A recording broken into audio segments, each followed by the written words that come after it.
Well,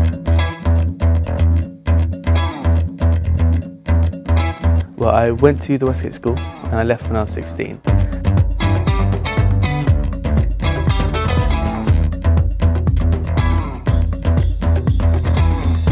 I got myself a part-time job as a pub and went to college. I felt there wasn't my learning style, it was too textbook based, whereas I'm more of a physical learner. I'd rather actually do something than read a textbook about it. So I left college after a couple of months and started working as a freelance web developer to get some more background into the industry and learn how to do websites properly.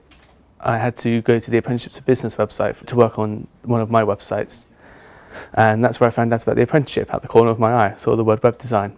So I looked at it, clicked on it, saw it was in Winchester, carried on reading. I really liked what I saw, so I clicked the apply button, applied online, and a couple of weeks later I had an interview with Tim. Well, as an agency, we do a lot of recruitment through designers getting in touch with us directly. We harvest a lot of CVs, but a couple of years ago I wanted to try and find a more effective way of getting young people into the business.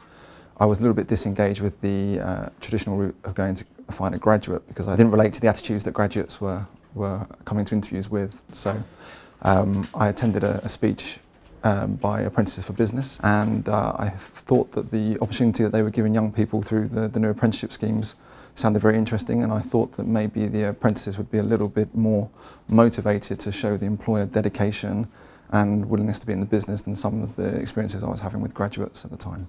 When I was looking at the apprenticeship, I didn't really think that you could get an apprenticeship in web design. I thought it was more of a physical thing as opposed to a technological thing. I thought it was mostly plumbers and electricians, those kind of jobs. So I was quite surprised to see a web design apprenticeship, and I thought it could be a good way for me to start my career in web design. As most employers will relate to, one of the hardest things about recruiting people is that recruitment process, finding the candidates, interviewing them and involving them in the business and bringing them up to speed. One of the great points about the Apprentices for Business approach was that they took away that headache. I gave them the requirement of the job the same way as if I was writing a job advert for the newspaper. They interpreted that, they went to market for applicants, and then they presented me with a short list of the best 5 or 6 candidates. I came here for an interview with Apprenticeship to Business.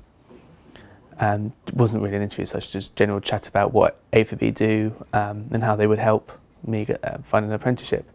And then the next interview was with Tim. And then I did a couple of days in the studio as a trial, and then I got offered a job. It softens the blow of taking someone on who's young. You don't necessarily have to be their employer. You can go through a proxy like Apprentices for Business. You pay the intermediary. They have all the employment headache of looking after the payroll, the tax, the NI, etc. for that apprentice. You also know that if it doesn't work out, or if your business doesn't quite perform as you hoped it would with that new person on board, or you can't afford them any longer, you can release them back to the apprenticeship company, and they will actively seek out other opportunities for that apprentice in another company. So it really makes the whole kind of commitment side of employing someone young and new for the first time a lot easier. And of course, when the person's in the business for a while, and if you do like them, you can keep them on the apprenticeship for 1, 2, 3 or 4 years. It's what works for you as a business. That's the important thing.